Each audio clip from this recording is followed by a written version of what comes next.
as many others. Now, either these people lied to me when they told me that their words were not heard, or they actually made these efforts. With some of them, I recorded the fact that they actually made those efforts. So I have evidence of it.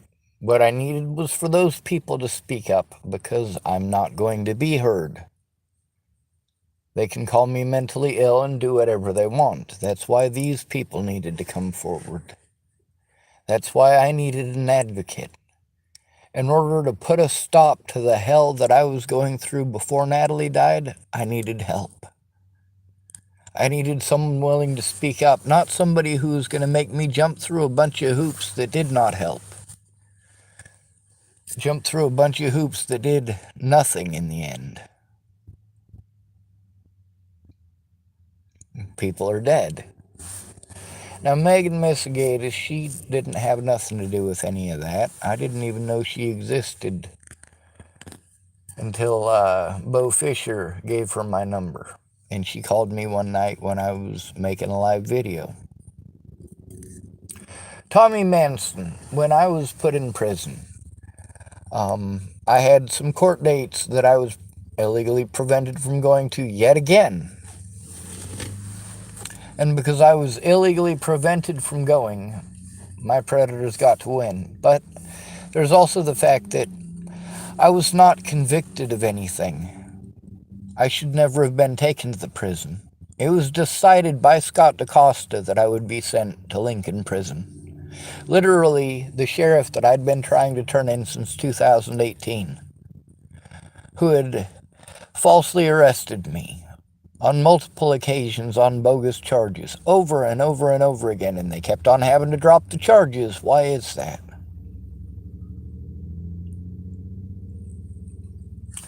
Tommy Manson, he tried to get me envelopes, and he did. He slipped me a few envelopes so that I could actually write to the places that I needed to. That was my first week up there in the prison.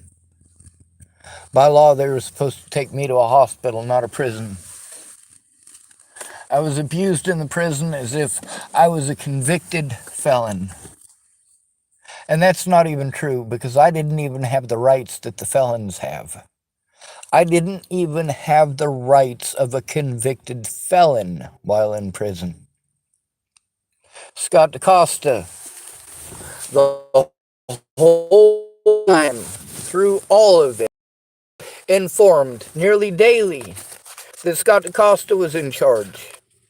That Scott DaCosta got to decide what happens, whether or not I have the rights to see a medical doctor while I'm in prison. Scott DaCosta got to tell all those people, and many of them were pissed off, matter of fact. Especially the doctors. They were pissed off that they was told that I was schizophrenic. They were pissed off that after looking through and not finding a diagnosis of schizophrenia from anyone, how it is that these officers were able to come to a magic conclusion that I was schizophrenic. These officers claimed that I was delusional as well. And rather than seeing if these things were true or not, people just did what DaCosta wanted them to do.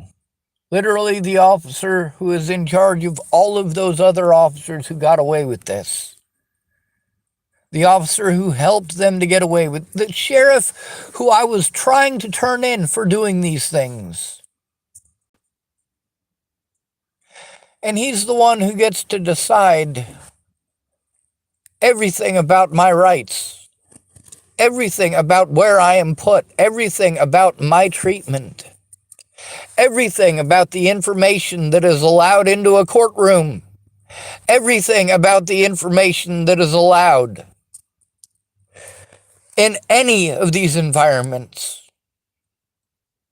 They denied me access to the evidence that I needed to prove I was telling the truth. And then they got to pretend like I was delusional, like I was making these things up. And guess what? After I got out, the first thing I did was go to people to have them take a look and verify with their own two eyes One of the biggest issues is getting the cameras. That's one of the things about them taking away my ability to record it. They can make up whatever story they want.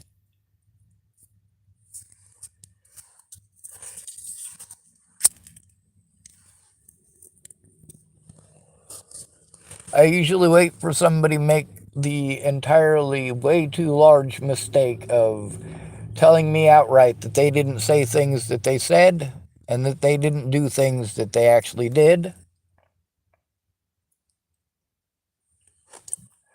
As soon as they admit to those things, or as soon as they try to backtrack, well, I've got my bases covered because I have the recordings. If they fess up to those things and admit that they happened, well, hell yes, I am wholeheartedly willing to work with you. But I can't work with someone who is not willing to admit that there are consequences for their misunderstandings.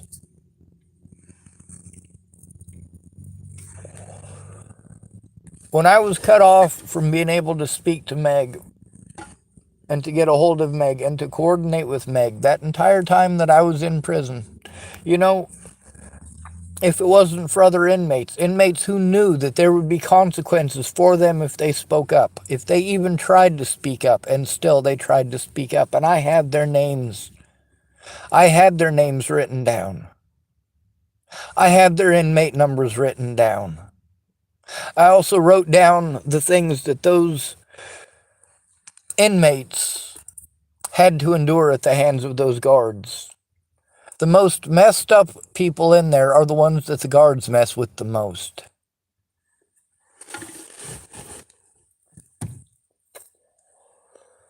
This is supposed to be a mental health ward.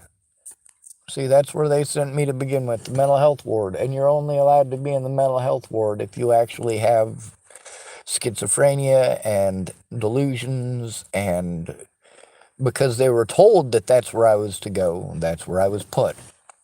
Well, those doctors had me transferred out of there because, first of all, I'm not delusional and I'm not schizophrenic.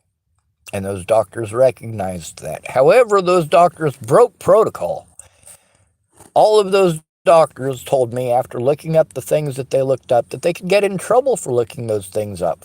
But the things that they looked up on their work computers show that I was telling them the truth. The reason that they needed to look at it was as a professional to know whether or not I was delusional. Look it up. Now, the doctors who looked it up, were they allowed to speak in court? No, they weren't. What they had to say, even though I saw Ted Hill every single day, and I spoke with him once a week sometimes, you know, I got to have private sessions with him, and we got to speak on a one-to-one human level, and Ted Hill got to understand my situation very much. They transferred me to a different part of the jail, a different part of the prison, because of the fact that I was not schizophrenic and was not delusional, and I should not have been put there. I was classified wrong because they took what a police officer said, which is against the law for them to do. Just because an officer says that you're schizophrenic does not make it okay for them to stick you in with the schizophrenics. It doesn't make it okay for them to treat you like you're schizophrenic without an actual diagnosis.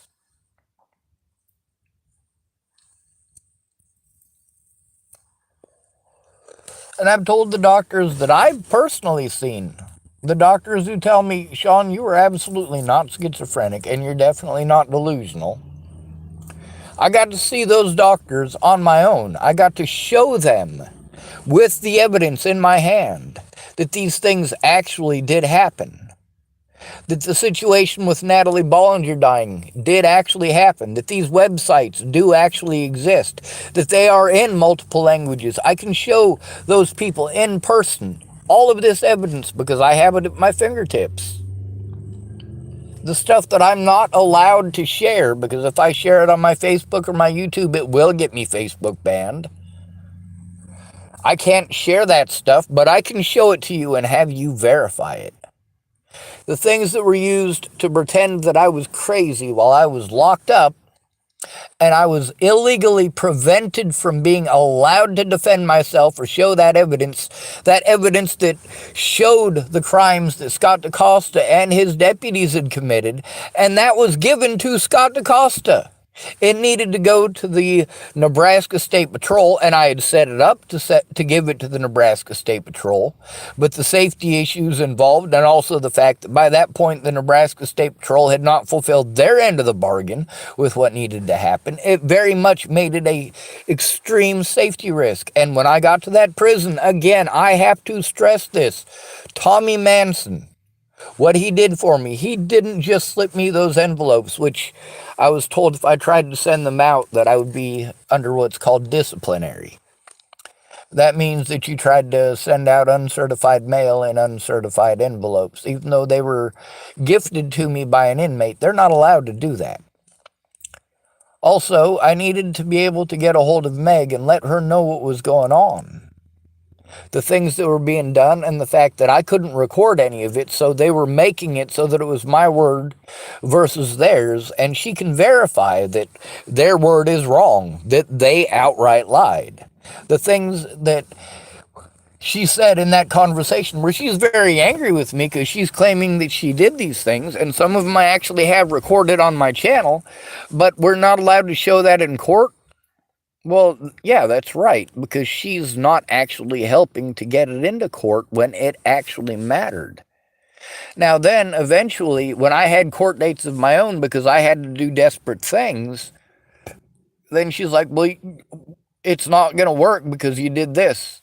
Well, that's not what I should have had to do. It's not like I didn't go to you first. It's not that I didn't try to explain it to you first. And with Tommy Manson, even with all of the risks and all of the things that he could have gotten into a severe amount of trouble for as an inmate in a prison in Lincoln, Nebraska that is known for its corruption. It's known, this place is known for female guards hiding stuff in their female parts and giving it to male inmates. It's a male-only prison. Two of the guards that I tried to turn in, or two of the people who worked there, that I tried to turn in on more than one occasion, are in prison themselves for sexual misconduct against an inmate. That's right, these females committed sexual misconduct against male inmates. Sexual assault. That's what they were charged with. And these things did happen. They are documented. They are on the news, for Christ's sake.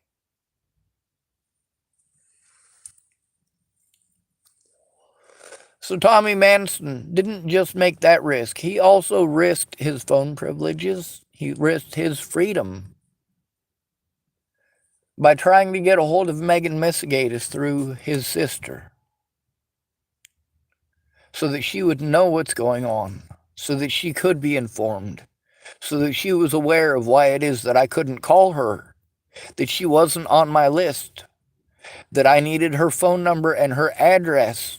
Otherwise, they weren't going to allow it. When I made that call with my ADA coordinator, what was that phone call about? It was about the fact that I couldn't call Megan Misegadis because she wasn't on my phone privileges list. And two of those documents, Mr. Forrest, I believe, or Forrester, he was there with the ADA coordinator with me.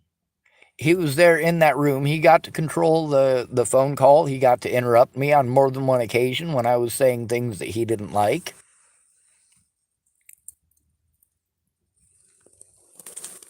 I don't have to like what you have to say. Most of the stuff that you guys are angry at me for speaking out about is, yes, you did say those things. Yes, they are documented.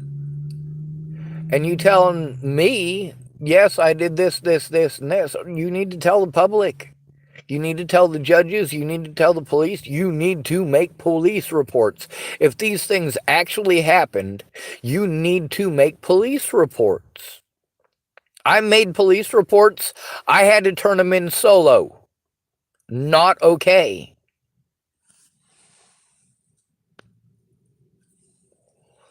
By law, I am allowed to make verbal reports. But the cops kept denying me that even.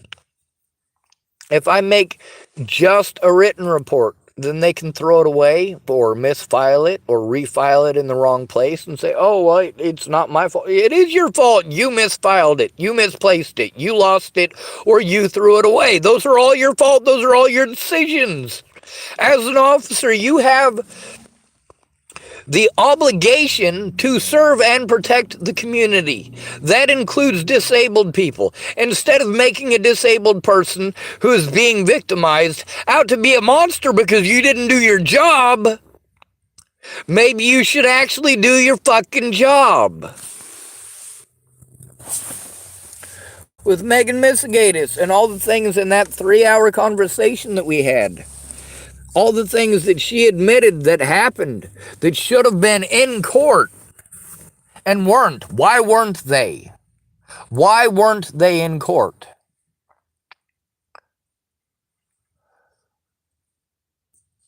Why weren't they allowed in court? Why weren't her words important?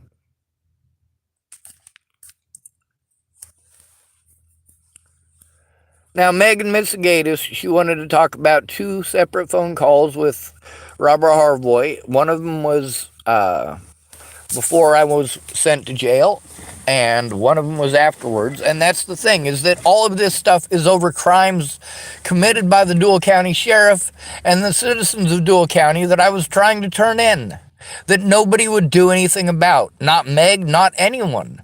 When Meg did finally try, they were able to abuse their power and prevent us from actually utilizing the resources that we had fought so hard to get. And the cops did this repeatedly. If I had actual help, they did everything they could to separate me from the evidence and the help.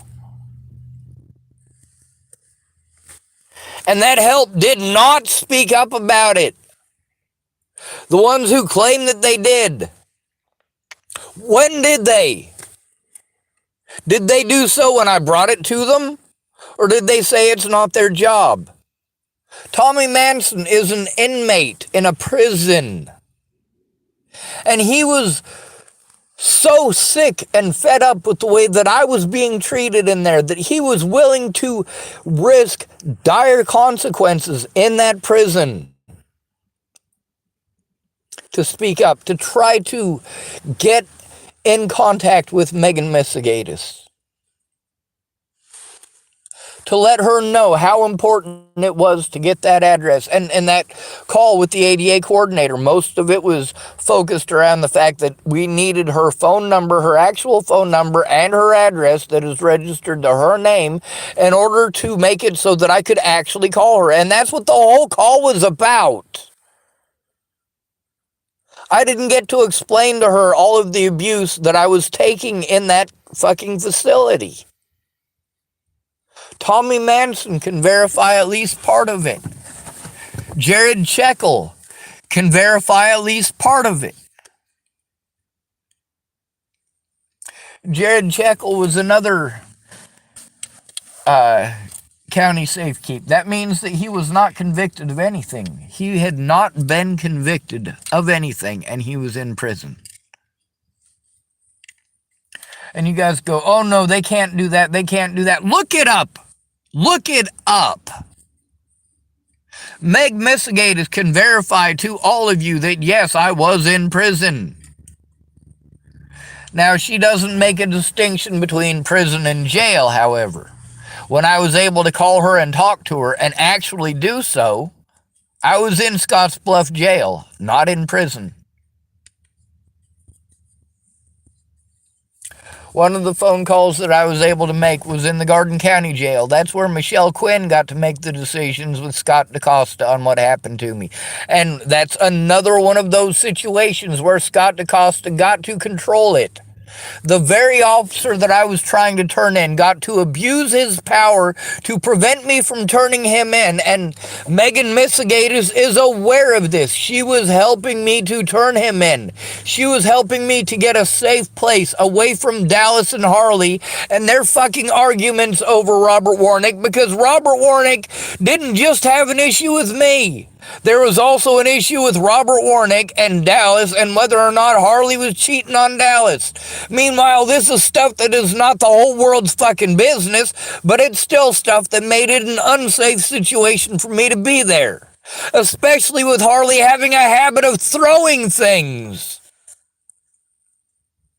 She has thrown things that literally, if they would have hit Dallas in the head, or if they had bounced off the wall and bounced into my head, would have literally killed one of us. And this is over Robert Warnick, the registered sex offender. Tommy Manson was the one person when I got there who actually tried to help, who actually tried to coordinate when everyone else was going out of their way to pretend that Misegadis didn't exist. This is the one guy who actually risked his freedom to try to get me help. To try to get me help from the person that needed to be involved. Misegadis needed to be there for every legal call, for every conversation with my lawyer. She needed to be present and explain to the lawyer what was going on. And if you wanted to ignore it, you can see in the Johnny Depp situation with the civil stuff that absolutely these things can be brought up and can be shown in civil court, but not if you can't go. Not if they have created a safety issue that makes it unsafe for you to go. Meanwhile, the people who were going to go in with me, my sister was threatened. She was too scared to do so. Now, who else was it who was possibly going to try to go in with me? Well, Mandy Singer and her daughter both said that they wanted to but couldn't. They were going to try, but at the end of the day, they weren't able to. That is not my fault. Now, a lot of people keep saying, that's not my fault, that's not my fault. Well, that's not my fault either, and I'm being victimized. What is your fault is that you didn't speak up about the fact that I'm telling the truth. Did we make those phone calls, or did I hallucinate them?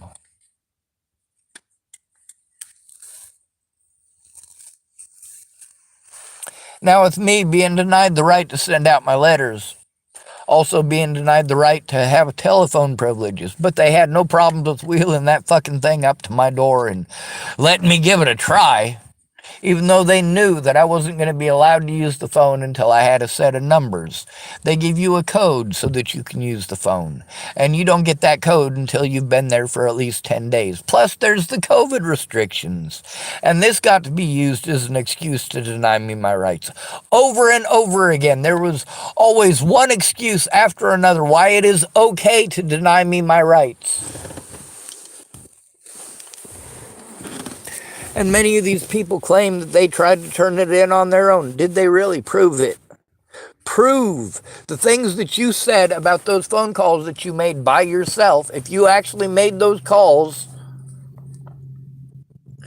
if the things that you're telling me today are different than they are literally the day that you made those calls when I started the conversation about it, if your story is completely different today than it was back then, which one am I supposed to believe? That gets real complicated. And then these people expect me to just trust them, and they say over and over again, I've always been 100% completely honest. No, the fuck you haven't.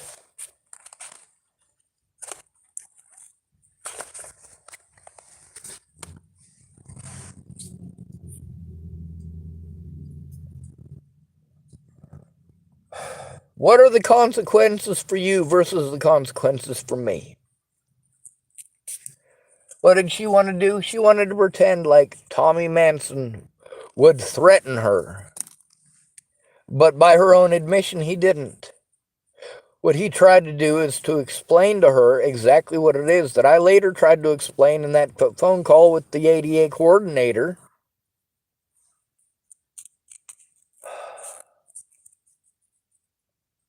The same exact thing.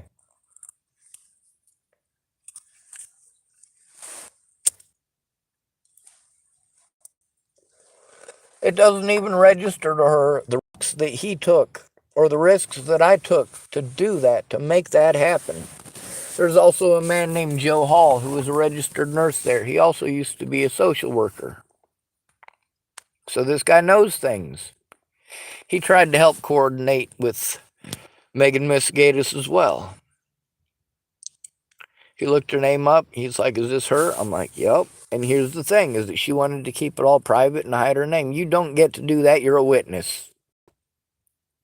You don't get to do that. You either come forward or I will. One or the other.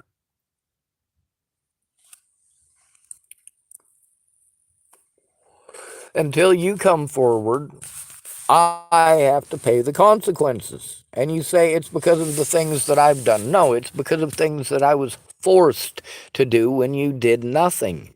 I shouldn't have had to break windows for you to take the situation with the abuse seriously. People telling me to move. Well, I've moved over and over again. When people say get into housing, I was able to get into housing in Chapel. But once I was into housing in Chapel, I didn't have any more help beyond that. Because it wasn't Megan Misegadis' job. It was Jen Beebe's job. But Jen Beebe was ignoring me. She ignored me until I got kicked out of housing.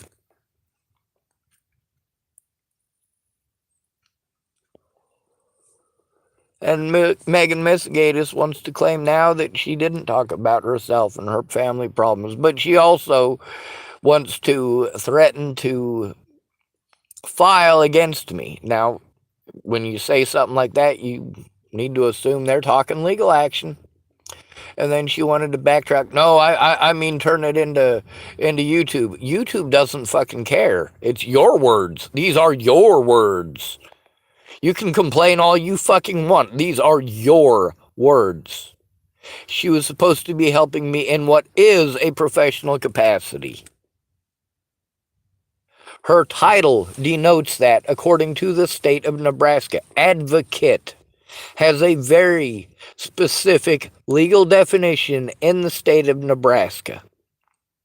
And the things that Amanda DeMette was claiming, and also the things that the Dual County Sheriff's Department were claiming, is the legal definition of what she's supposed to do if she's going to have advocate attached to her name.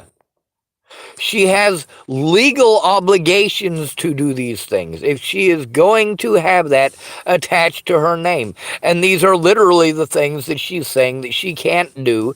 It's not her job. She's just a volunteer. Then who is she advocating to? If she is not advocating to the media, she's not advocating in the courts, who is she advocating to? Who was she advocating to before I broke those windows? How seriously was she taking that situation? Meanwhile, Tommy Manson is in prison. He knew what I was up against. He knew what I was facing. He knew I was being threatened, harassed, intimidated, and also made fun of by the guards in there as well as the nurses. It's the SNF. That's the specialized nursing floor. That's special fancy jargon for no doctor. That's right. There's a doctor on call 24/7, but they won't call him. They know that the intercom system is broken. And for fucking months, trying to get them to understand the intercom system is broken and they need to check it. And there was a new assistant warden, and the new assistant warden checked it. And he verified that it was broken, that it wasn't working. Now, as far as they have these excuses, they say, oh, well, you need to talk to the guard when the guard walks by. I tried. If that worked, then I wouldn't be pressing the button. But pressing the button doesn't work because the intercom system in the prison doesn't work. So although those things are supposed to be there for your safety, it's easily used the other way when those nurses want to make fun of you or antagonize you or bully you or pick on you or claim that you have no rights, otherwise you wouldn't be in prison. They say, oh, well, if you didn't do anything wrong, you wouldn't be here. Are you sure about that? Because I'm not convicted of anything, and now you're assuming my guilt. You're also denying me my rights because you've assumed that I've been convicted and don't have the right to these legal materials. I absolutely do. And I have access and the legal right to that access in a timely and efficient manner so that I may actually prepare for court. But I was denied that right. That is something that would not have been denied to me at the hospital. But I wasn't taken to a hospital, was I? I was not diagnosed with anything. They could not diagnose me in the prisons with anything because, obviously, it's not a hospital. It is a very hostile and dangerous environment without trained medical professionals who are there to see that the right thing is done. There are trained mental specialists who are not there most of the time, and when you get to speak with them, they admit to you that they know how fucked up the guards treat us, but that they'll lose their job if they say anything. How fucked up is that? And then they tell you things like they have to get permission from the facility in order to testify in court. Robert Harvoy is telling me that in order to subpoena Megan Misegadis, she has to live within 100 miles of Chapel, Nebraska. Why the fuck are they giving me an advocate that's over 100 miles away if she can't be subpoenaed to court? Meanwhile, how do I subpoena the bitch to court when I don't have her real number or her real fucking address to serve her a goddamn subpoena? And that's right. There I did use one of those words. I used the word bitch. And those of you who pay attention know specifically what it takes to be called that. It's not male or female specific. Never has been.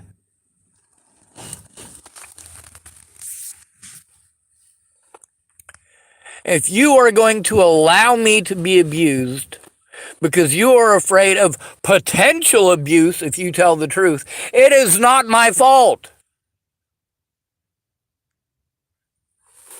Now, with Tommy Manson, he took a lot of risk to do the right thing, to see that the right thing is done.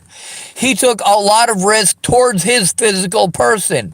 He knew damn well that if he got busted, it might result in him getting his ass kicked by a bunch of fucking prison guards while he's fucking cuffed and chained to the goddamn floor. And I mean that literally. They shackle you to the fucking floor, Meg.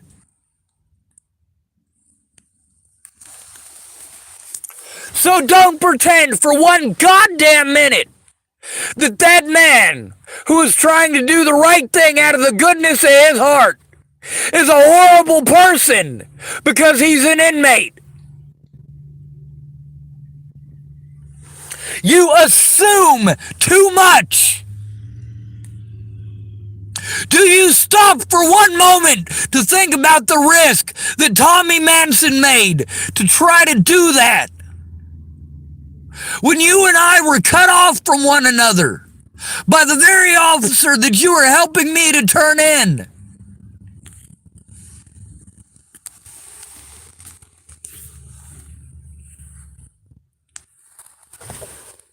Tommy Manson risked a ton to try to help me out. And everything was done to make fun of me, to wheel the phone in front of my cell and tell me, oh, you can try to use the phone. You know it's not going to work. Oh, you can call the ombudsman. I called the ombudsman, the one ombudsman who actually tried to help. Well, because he tried to help, was turned away and is not an ombudsman. They gave me an ombudsman who would do what they wanted instead.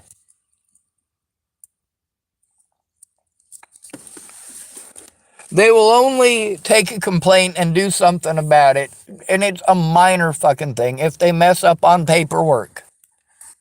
If you're denied the right to your paperwork, but then that all depends. If you're not a convicted inmate, you don't have that right. And they let you know that loud and clear.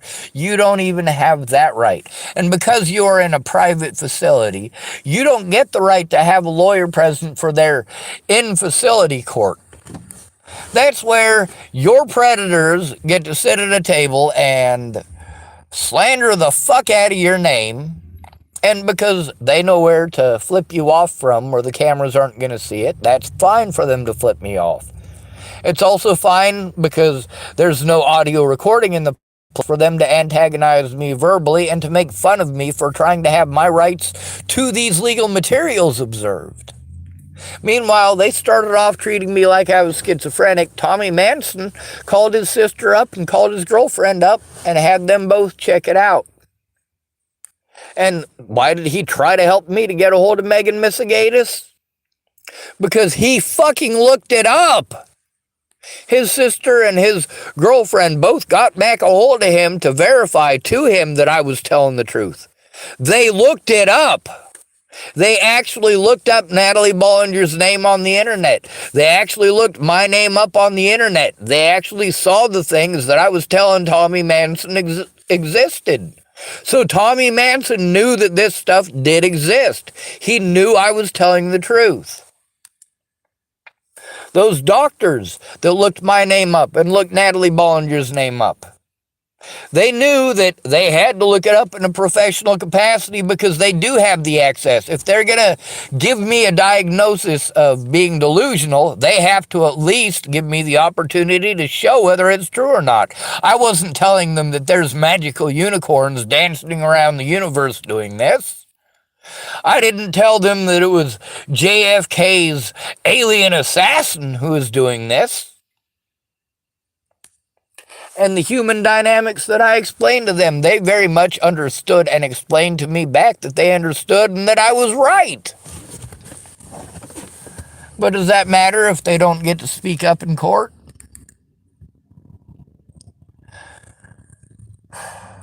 Many of the inmates were pissed off about how I was being treated. None of the doctors that I had were willing to medicate me. They didn't think that I needed it. They didn't think that giving me an injection of Haldol was going to help me.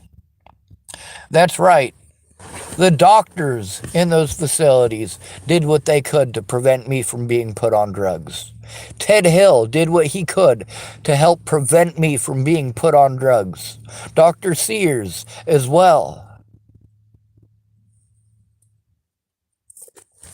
Dr. Urata as well. None of these doctors thought I needed medications.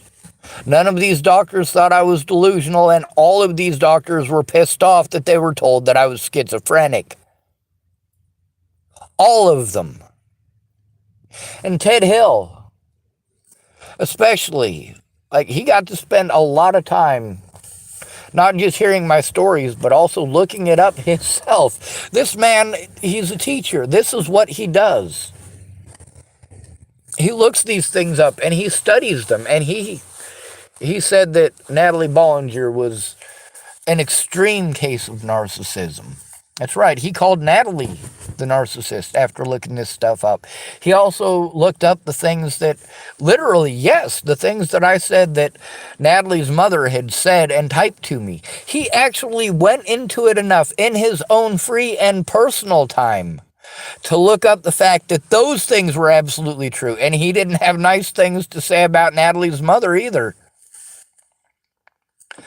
Now, the things that I was prevented from showing to the one doctor they tried to get to diagnose me with stuff, and he didn't. He didn't diagnose me with schizophrenia, and he didn't diagnose me with delusions. Now, at first, he was under the same impression as everyone else. All of these other people that Scott DaCosta, literally the officer I was trying to turn in, the sheriff that I was trying to turn in, got to do all of these things to prevent me from turning him in. And he got to control the flow of information and whether or not they could see the evidence that I had, whether or not they could see the evidence that's in the back of my car, whether or not they could see the evidence on those computers or on my telephone.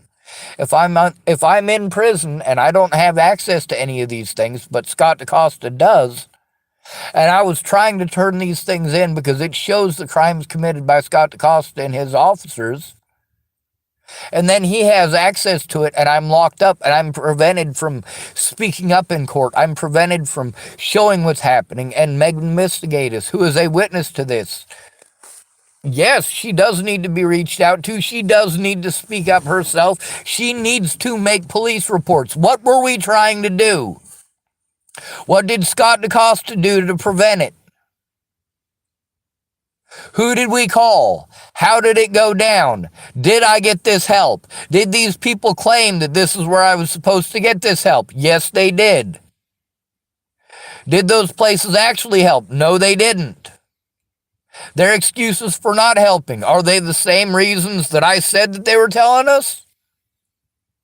Absolutely. So you were able to verify a lot of things. Tommy Manson can verify a lot of things. He'll get in trouble if he does.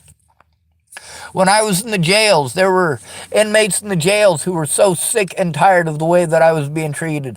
They were willing to take that risk. And some of them were afraid to take that risk and said, hey man, I get released in just a few days. If you can turn that in, if I make a police report about what I've seen and about what you've been through, will you promise me that you're not going to turn it in until I'm released from jail, because I don't want them to take it out on me further?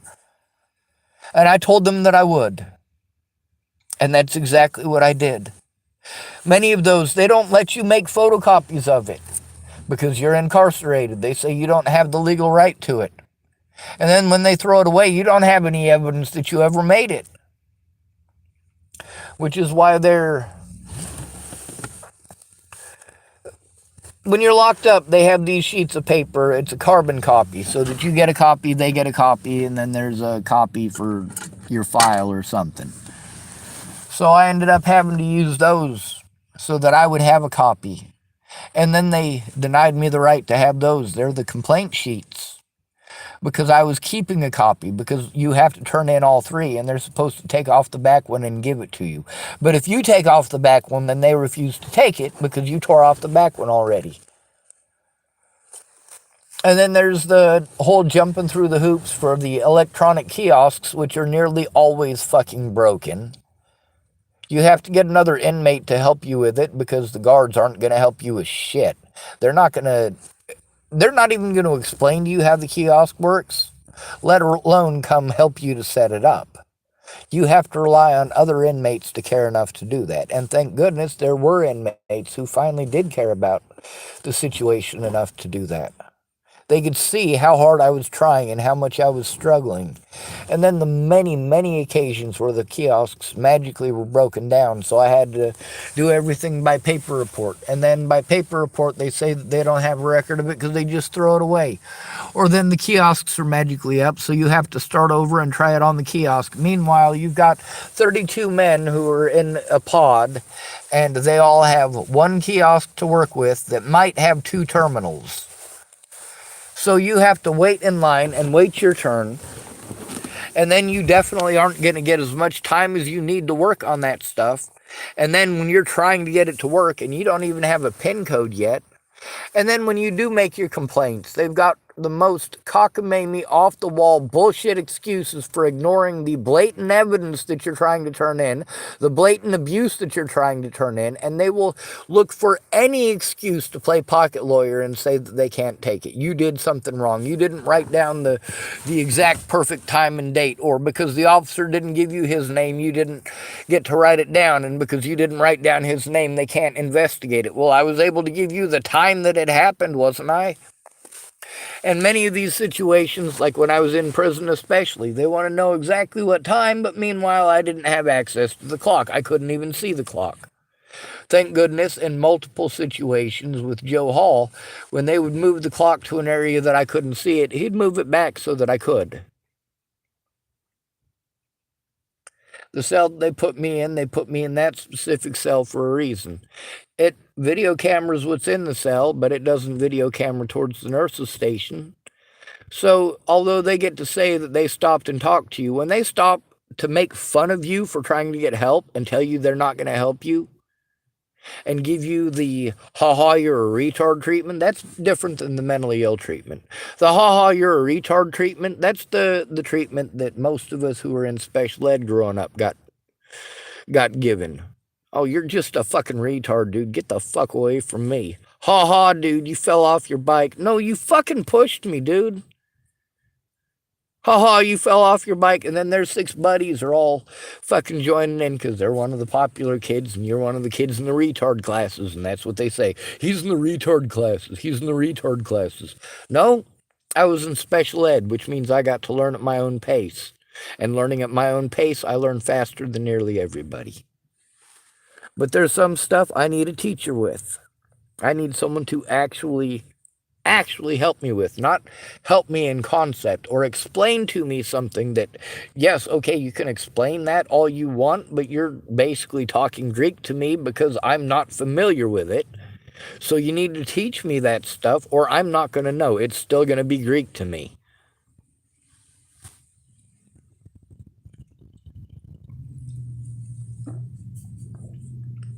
Some people, they start telling me about one of their great ideas and they tell me some weird name, right? And I'm thinking, well, that's kind of a weird name. It must be somebody's last name, you know? But it turns out that it's not a last name. It's some program on the internet that I should magically know about this program for some godforsaken reason. Out of all the thousands and thousands of programs there, they expect me to know that this program exists and be familiar with it. Meanwhile, I don't know what the fuck they're talking about. I'm thinking they're talking about a person. Then when we finally have the communication break where, you know, it's understood that, yeah, I took it wrong, but that's because I'm not familiar with this. You assumed that I should be, and the things that you were saying were based on the assumption that I should know what it is. And then when, you know, you were explaining to me what it is, it's obvious that at that point that you were aware that I didn't know and that I did need an explanation. So, I mean, you know, those are things that it's not difficult to say. With Tommy Manson, he tried to do the right thing. He tried to make more than one complaint on those pieces of paper, and they tell him the same thing they tell me. Well, you're not allowed to make a complaint for another inmate. They're not making a complaint for another inmate. They're making a complaint about what they're seeing and what they're hearing and what they're enduring. Because it's not just me. When I'm having a crisis because I'm not being heard, I do get very loud. I absolutely do, because I have learned that's the only way to get heard. And although people are only going to remember that I was loud, I'm saying the same things when I'm loud as I am when I'm trying to explain it nicely. The difference is the tone, the volume. And a lot of folks say, oh, well, you know, the reason that people wouldn't help you is because you yelled at them. No, go back and look. Go back and listen. Listen to the hundreds of conversations where I didn't yell and what it took for me to get to the point where I literally had to yell because people were not understanding things that I said literally hundreds of times to them. Like I am too retarded to know. The things that the police were claiming was Megan Misegadis' job, according to the guidelines and the laws of the state of Nebraska, that title comes with special responsibilities.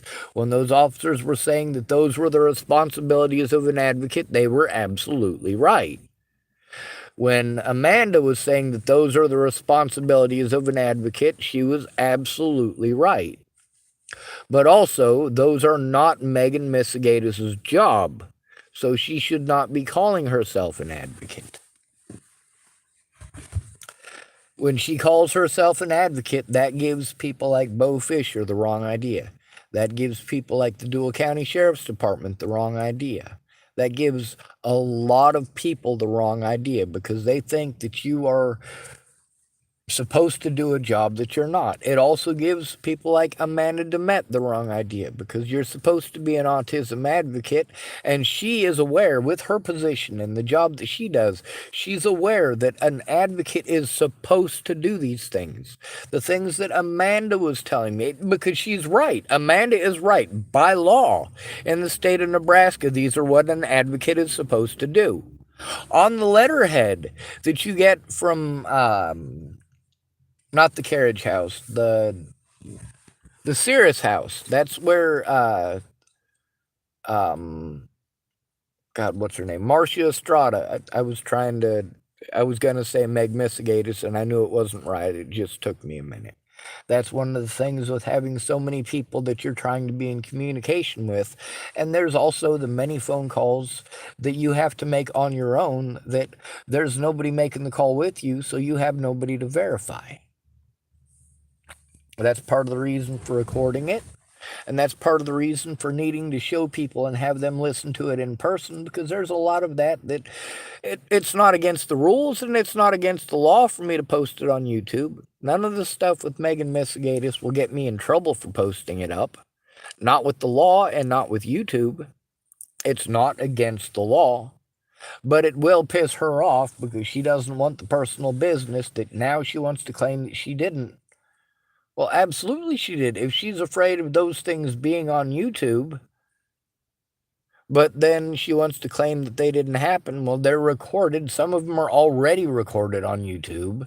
So, yeah, you can claim that I never said this or never said that, but it's recorded on YouTube. It is recorded. Not everything is on YouTube, and that is one of the things that is in my favor, because I did record these things. Because later on, when somebody remembers it differently, and I did that with the bunny ear quote things with my fingers up in the air and all that, just that you can't see it.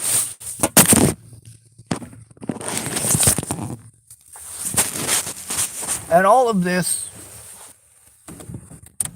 it needs to be mentioned that Tommy Manson, regardless of whether he's guilty or not guilty of what he's in prison for, he tried to do the right thing.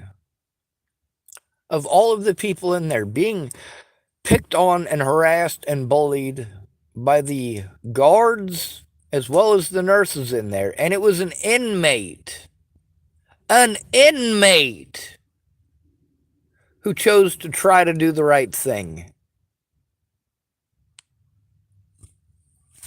And I was so glad for his help. It's not his fault that Megan Misegadis didn't try to actually communicate, to actually take that information to heart, because I was prevented. Now, in jail, they're not allowed to prevent you from doing that. Now, they can prevent you from making the calls, because the other person on the other end of the line is probably, if you're somebody like me, the person at the other end of the line doesn't have the money to spend $7 a minute to talk to you or to listen to you. They want to make it as quick as possible.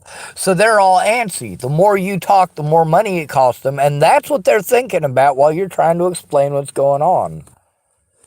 One of the things that's important about the letter that was written to me while I was in jail in Arapahoe County, that's in Colorado, it was written by none other than Brenda Dickinson. And Brenda Dickinson in that letter speaks about the expenses involved in actually answering the phone. So she couldn't answer the phone because it was too expensive, and that's something I spoke up about. It's fine and dandy, isn't it, that these people can cut me off so easily just because they're law enforcement. Then later on, Brenda Dickinson, because she didn't keep her word, didn't come forward, didn't show up in court, all of these things she said that she would do after what happened to Natalie. But then her excuse later on, and her husband's excuse, is that Brenda almost died around the same time that Natalie died. Well, that sucks. And that's something that very much hurts. But she didn't die. And when she told me that she would come forward and show up in court and speak up, that was well after that situation. Brenda supposedly almost died in December of 2017. In February of 2018, Brenda said that she was going to go in with me to speak up in court and to make police reports, and she just never did. Later on, when she wanted to make her excuses, and that's the thing, is that Tommy Manson did not make excuses. Well, Misegadis wants to pretend like he could have threatened her. That's right, he could have. He could have threatened her. His sister could have threatened her. Anyone could have, but did they? Did they?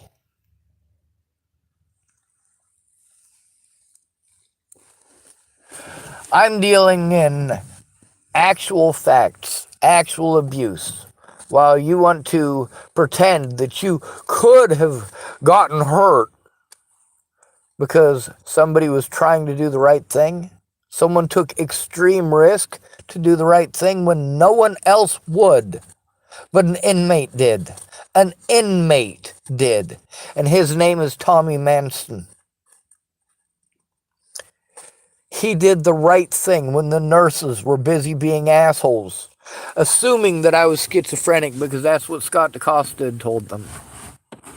It's the same thing that he told those mental health professionals. And obviously, with me not having access to that evidence that I need to show them, in order for them to understand that I'm telling the truth, if I can show them that I'm telling the truth, then they're not going to pretend that I'm delusional. But if Scott DaCosta tells them that I'm delusional, and then he's able to take away the evidence that proves that I'm not, and prevent me from showing it to them, he has made it their word versus mine, and he did this repeatedly, and Misegadis was a part of that. Now, she keeps being wishy-washy, saying, oh, well, I wasn't a part of anything.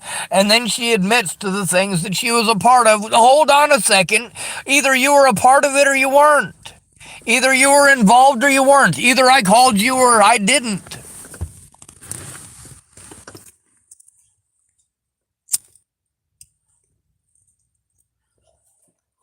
Tommy didn't backtrack.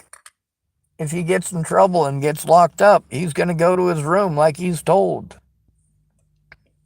But he knows that at least he did the right thing. He knows that speaking up will have consequences for him in that facility.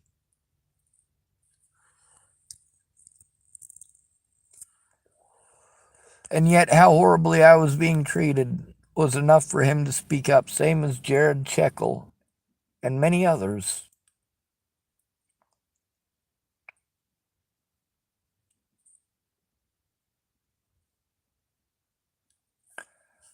There's a guy named Donald Hyatt. He was retired from the Air Force, and he thought it was okay to harass me while I was on the mental health ward. He likes to go around, and the people who have the worst issues, he likes to pick on the most. Thinks it's fucking hilarious. Him and a guy named Masudi and a guy named Naweed, all three of them take part in this. When you try to tell on them, they have two people that they can go to. One of them is Officer Ware, W-A-R-E. The other one, his name starts with an H, and he claims that he can't hardly hear nothing. And what he'll do is he'll stand up far enough that he can pretend he didn't hear nothing.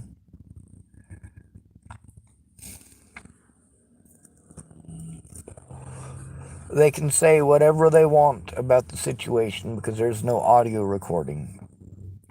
Any situation. It's not until they have the response team that they show up with a video camera and respond in force by, well, recording the fact that you won't comply. You're absolutely complying. You've been complying since the very start of the whole situation. What you're trying to do is get heard and have it be recorded, including audio. But they won't do that. They say they're not allowed. Many of the guards in there, they think it's a good idea to have body cameras for their safety, but not for the inmates' safety. They think they should be able to turn off their body cameras at will, like Boulder County Police Department Boulder County Sheriff's Department and the police department both do that trick, turning off their body camera or breaking it, claiming that it didn't work, and then they get away with it. They get to create a situation. Marcia Estrada called it sleight of hand, where they get to abuse their positions in order to magically justify the crimes that they committed. They get to justify the crimes that they committed before Natalie died and after Natalie died by assaulting me in the Boulder County Hospital and then charging me with assault and telling the general public that I'm some sort of violent fucking monster. Meanwhile, I was the one fucking assaulted. But their body camera evidence, which did exist, that's the thing, is that they wanted to tell me that it did exist, and then it didn't, and then it did, and then it didn't, and they wishy-washied me back and forth, and things that I was told by Amanda Balehash, who is now a judge in Adams County. That's the county where Natalie Bollinger was killed. Amanda Balehash was my public pretender in Boulder County. So she's not in Boulder County, so she can't be pursued legally. And she is now in Adams County, so she's working with the officers, and when she has court dates, yes, those officers are people that she's going to have to work with. Those very same officers, including the ones who, well, were supposed to be investigating Natalie's murder, but instead were trying to frame me for it. It wasn't until the situation at Clearview that they realized that they had the wrong guy and they should actually do some real investigating. That's how long it took them to actually stop looking at me and actually look at Joseph Michael Lopez. If they had wanted to, they could have looked that up and gone and picked up Joseph Michael Lopez within 24 hours. They had that much evidence. But they ignored all of that. They ignored it. And all of the evidence shows that I'm telling the truth. The evidence shows that my name was the one slandered. The evidence shows that I'm the one with consequences when people don't come forward. I'm going to tell you something. If there's a little girl being raped, and it doesn't have to be a little girl, it could be a grown man. If I see that shit, I'm going to fucking say something. If a victim comes to me and says that they're being victimized, I'm going to fucking do something. With Rebecca Grossnickel, with me being stuck in Hood River in a busted down vehicle, trying to get it fixed up so that I could use it, and then trying to get insurance on it so that I could use it. I wasn't able to go help her in person the way that she needed. And now I have no idea where she's at or what she's doing or if she's safe.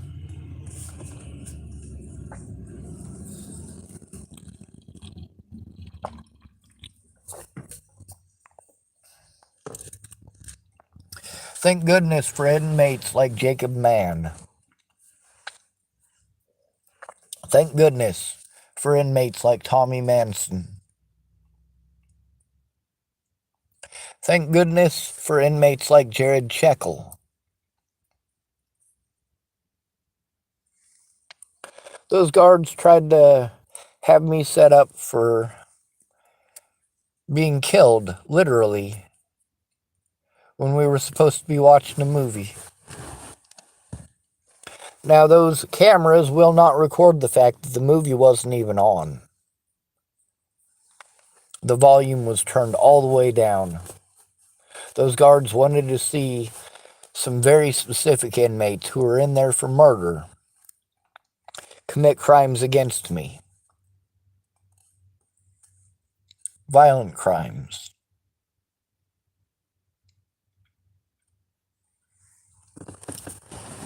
Jared Checkle saw all of it, and he tried to speak up. There's a whole list of inmates who tried to speak up. There's also a list of the consequences for them for trying. It's not that these people didn't try to do the right thing, it's that there were consequences for them. They were not heard. They're inmates in prison. They must be guilty. Nothing that they have to say could ever be real. Everything that they have to say must be wrong, and these guards can do no wrong. They're absolutely perfect angels who would never choose a position of power where they could easily get away with victimizing people. They would never do that. These are supposed to be trained professionals, you think. No, they were fucking picked up off the streets and they feel lucky to have a job. Officer Blackwell, she's a lesbian. She had no problems telling people she was a lesbian. She had no problem saying that all she cares about is her and her dogs. Her dogs are her family.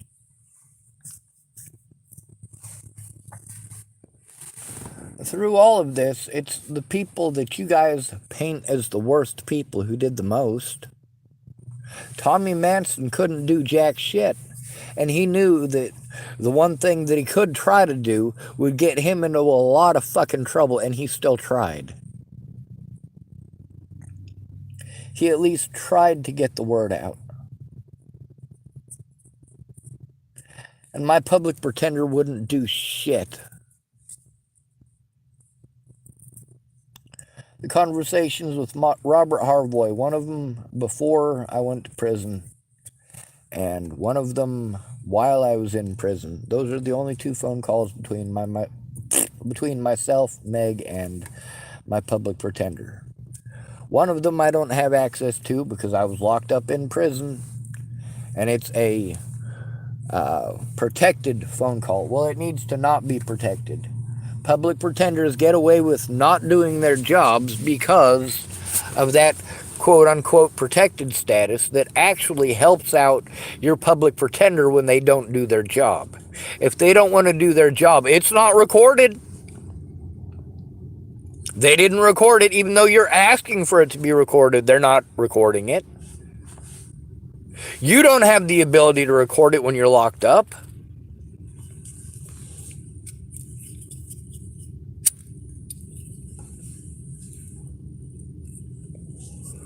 Megan Misegadis says that she's going to go back and look at the timeline. Well, she's going to come back and realize that I was telling the truth. She didn't take an active involvement in the situation until after I had broken those windows.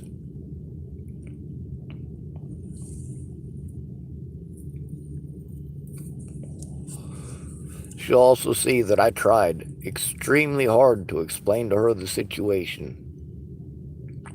And, well, if I have to post up the conversations between me and Meg, so be it. That's what I have to do.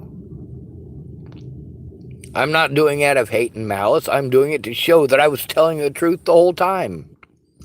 If you want to backtrack after the fact, well, you're proving exactly why I needed to record those things and why I do need to post them on YouTube. Those things are true or they're not.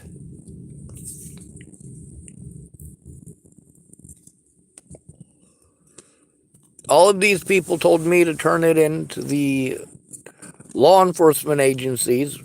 Very specific law enforcement agencies are supposed to deal with this, and all of those law enforcement agencies did what? They blew me off because I had to call them alone. Meg says, well, you never asked me? Oh my God. Are you fucking kidding me? She wants to tell me that she did all of these other things. That, according to me, she actually did these things. According to Sheriff DaCosta, and she didn't. If the courts are lying about you, you do not get to pretend I'm a bad person for speaking up. You don't get to pretend like I am a horrible person because I am telling the truth. The fact that it took you so long to verify that I was telling the truth, but you did eventually verify it, just like Mandy Singer verified I was telling the truth about her and about her son and about helping them out and about the situation with the confusion where people want to assume that videos that I made about Mandy Singer's son going missing were about Natalie. Like I magically knew about Natalie disappearing before she had ever disappeared. No, people went out of their way to paint it out of context. They went out of their way to look the other way. And then, just like Misegadis today, she wanted to try to make excuses, to throw things in my face that she wasn't there for. If she wasn't there for it, how can she speak out about it? If she wasn't there for it, how can she tell me who is right and wrong in the situation? If she wasn't there for the situation, how can she make excuses for my predators? And that is absolutely not okay. My fucking lawnmower was too loud. Jesus fucking Christ. Are you fucking shitting me? That's the excuse why it's okay the Dual County Sheriff's Department blew me off and pawned me off on somebody who they knew it wasn't her job? They knew it was not her job. She was aware. I was letting her know that they were telling me it's her job, and she's telling me that it's not, that she needed to tell them.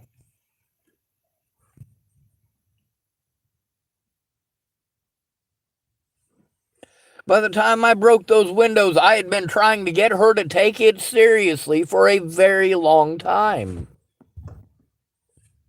Meanwhile, we couldn't do any of the things that we needed to do until I had a driver's license, and that took 4 months alone. Just to get my driver's license, before I could do anything else, before I could do anything else about the mail, before I could do anything else about my living situation. The first thing I had to do was get a fucking driver's license, and that alone took 4 months. And you want to talk to me about all your great ideas like they're quick and easy. Misegadis went through that with me. It was not quick and easy. Matter of fact, she was very angry about the fact that she had spent all of that time and that I didn't say anything about it. No, I absolutely did when it happened, because that's when it made a fucking difference. There's a reason that I'm angry. If you look, Megan Misegadis, you will notice that you did not make any efforts at all about the abuse I was enduring until after I broke those windows. It's not that I wasn't trying to tell you beforehand. It's that you were busy telling me all of these reasons that you couldn't do your job.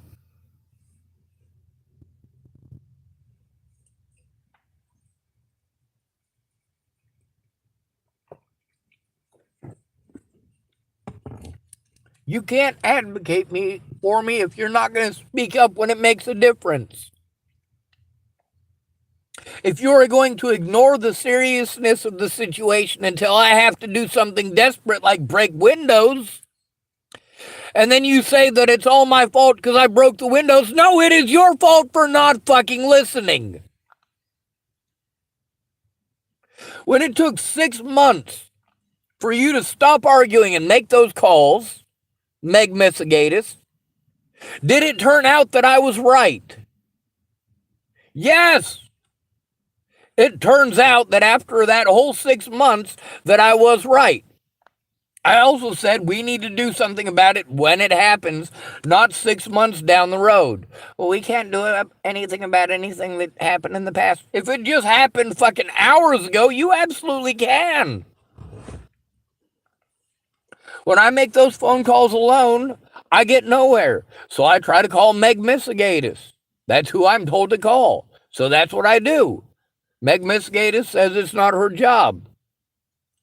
Now, over and over again, that happens. There's also the fact that she claims, and she's right about a lot of the things that she claims that she did. She absolutely did do those things. It wasn't just a claim. And I can prove that that she's telling the truth because I recorded it. I recorded those phone calls. I recorded it. I can prove that she's telling the truth. In those situations, I can prove that she is telling the truth. But I can also prove that I am telling the truth about her misconceptions and bad assumptions being a major cause of this. It's not that I wasn't going to people for help. I was going to the people I was told to go to for help, and all of them, including Megan Misegadis, told me it's not their job. It's not their job. It's nobody's job. Well, you were made aware of the situation as a Nebraskan. It actually literally is your job as a Nebraskan to turn it in. That is your job because you are a citizen of the great state of Nebraska. Yes, someone telling you, someone who is at risk, be it a child or an adult, who is telling you about abuse that they are enduring, yes, you are a mandated reporter. Even if the people they are trying to turn in are police officers, it is still mandatory.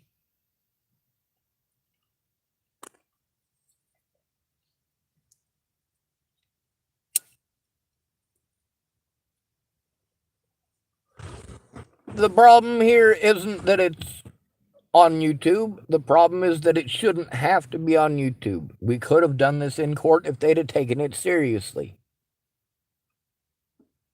If they had taken the abuse seriously, we could have done all of this without it ever going on YouTube or Facebook. If people were willing to do this as adults, which the police are not willing to do, the Bollingers are not willing to do, both of those sets or groups of people were engaged heavily in gaslighting the fuck out of me.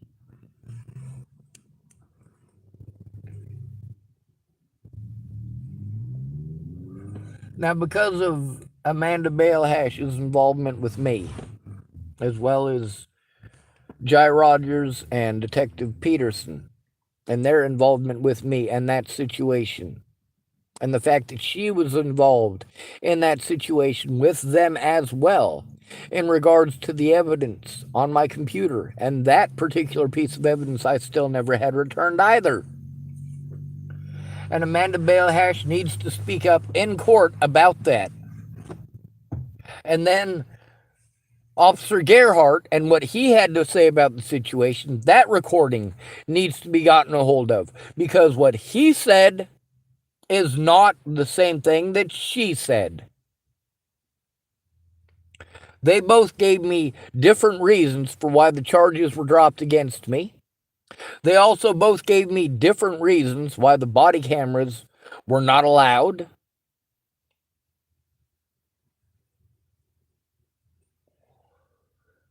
When Boulder County realized that I wasn't going to stop fighting, they dropped the charges. They'd already slandered me to the media. It didn't matter if I was guilty or not. They'd already slandered me. They'd already done their jobs to try to paint me as some sort of a fucking villain. And when I'm trying to explain this to Meg, and she's wanting to argue and give me every excuse not to try, well, you need to try now, not 6 months down the road. 6 months down the road, when you do that only after I have been forced to do something desperate because you did nothing. For 6 months, you did absolutely nothing. Arguing with me is not help. Telling the Dual County Sheriff's Department that it's not your job and documenting the fact that that happened, that is important. You need to file a report as a witness. You need to file a report with the Nebraska State Patrol. You need to be there and present with me. If you're not able to do it in person, then you need to be there and present over the phone. And if they pull this bullshit, you need to actually advocate. You are an advocate. Drop that from your name and apologize for abusing your position of power, because you are not using your position of power in the right way. If you are going to use the title of advocate, you have to know what that word means, and you have to do that. with Amanda DeMette, knowing that this is what an advocate is supposed to do, even an autism advocate. Yes, if you're going to have the name advocate in the state of Nebraska, you are required to do those things. If you don't do those things, you don't get to put that at the end of your fucking title. You don't get to do it.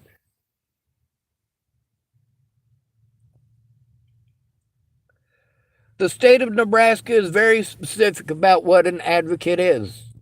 And they got to, number one, deny my autism advocate from saying those things in court to a judge. She was treated horribly by that judge. That was Judge Randon Rowland, and she complains about that too. It's not my fault that they treated her that way. It was one of the things when I said that they wouldn't allow my autism advocate to speak in my court dates. They tried pretending like I was crazy for saying that. Meanwhile, Meg verified after the fact, well after the fact. She says, well, it's not my fault that you were locked up. No, it is. You are one of many people who is supposed to be a professional, who has a professional title. It's an actual title in the state of Nebraska. With a title comes certain responsibilities. Even as a volunteer, if you are going to have that attached to your name, you have to do that job.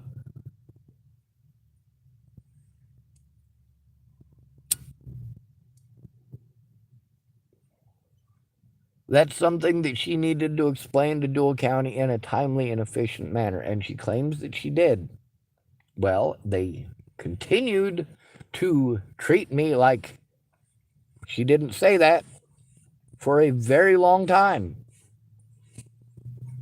So if she called them without me, which is the only way that she could have done that, if she was wanting to claim that she did these things before I had to break those windows.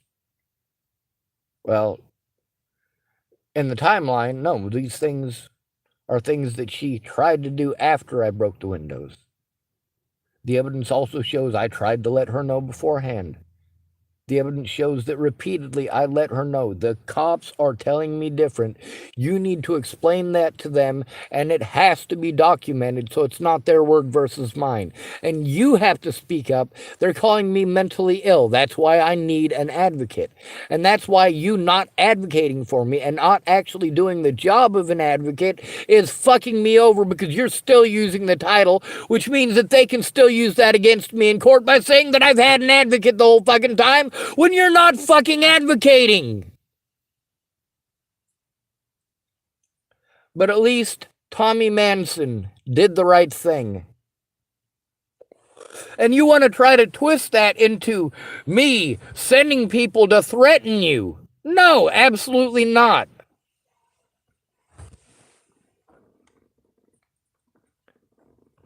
I was denied my rights. And Tommy Manson risked a lot to try to help me get my rights. These people saying that it's not their jobs, or they can't do this, or they can't do that, well, then they're saying that they can't defend me. If they're not able to defend me, then they can't take the title of public defender, because they're not defending me. They're not even pretending to.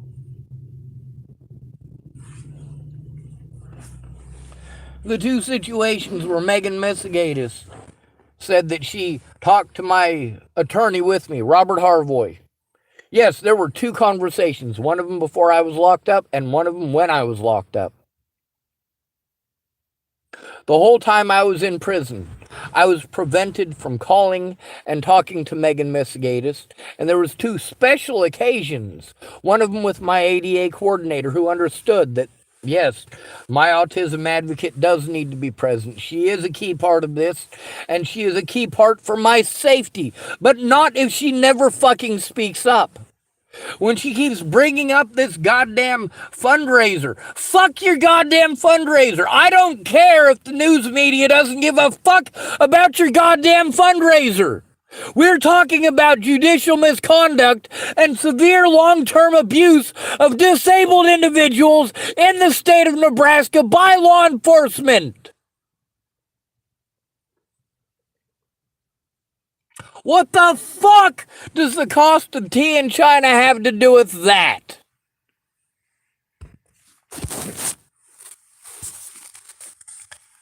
I'll shit in one hand and you can tell the truth in the other. If you can say it to me, you can say it to the courts. If you can say it to me, you can write it in a fucking police report. When she says, oh, and they didn't listen, did they? She wants to keep on wiping that on me like a piece of fucking weak old shitty ass fucking toilet paper. Well, of course they didn't. It took you 6 fucking months to do a goddamn thing. I had to do desperate shit because you didn't do a goddamn thing.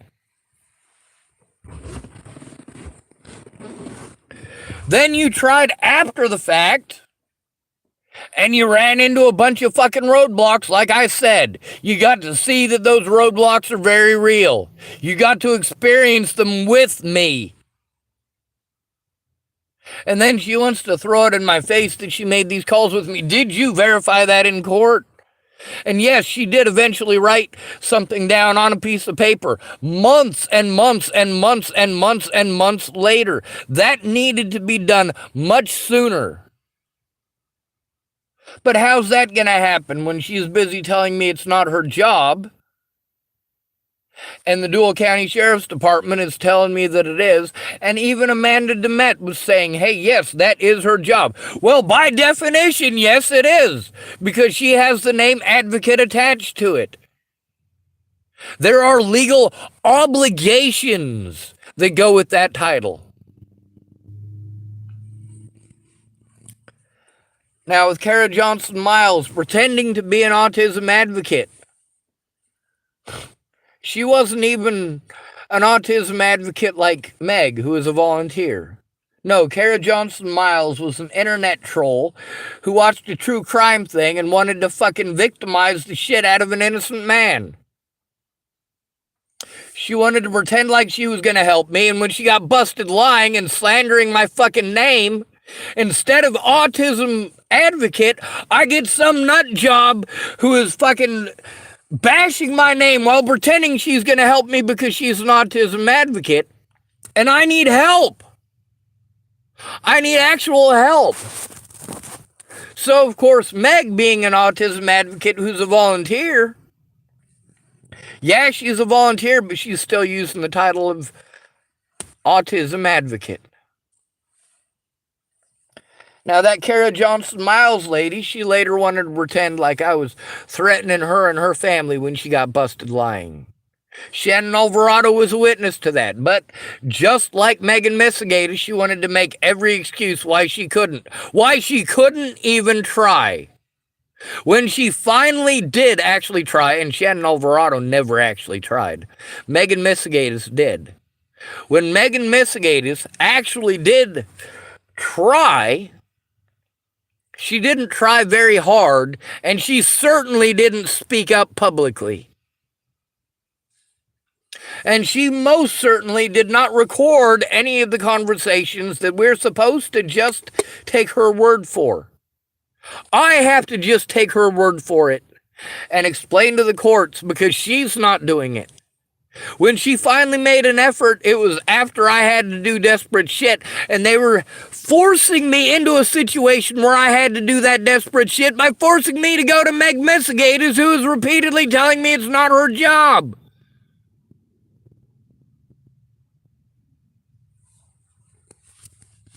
Speak out. Did these things happen or didn't they? Instead of months and months and months later, you're pissed off at me because I recorded it and posted it live. Because I said mean names. Well, there's very specific shit that you got to do in order to get called those mean names.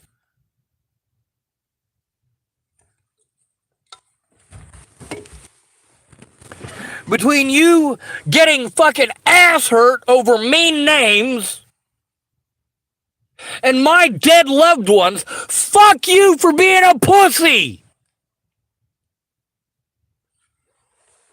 Your hurt feelings don't mean shit to me compared to the loss of my loved ones, you pieces of shit.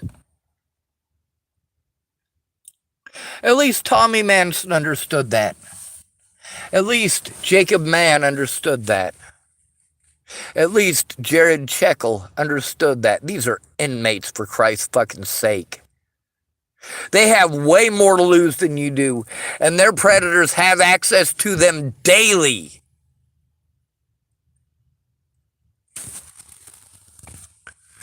Most of them are in prison or in jail because they're not bitches. And all of these people have verified that they know that the system doesn't work. And that's their excuse for not trying. No, you're a fucking idiot for not trying, because now they can do it to you and they can do it to your fucking kids, dumbass. Don't fucking try to use your kids as a fucking shield to hide behind when you fuck up. It's not your kid's fault that you fucked up. It's not your kid's fault that you're a fucking alcoholic.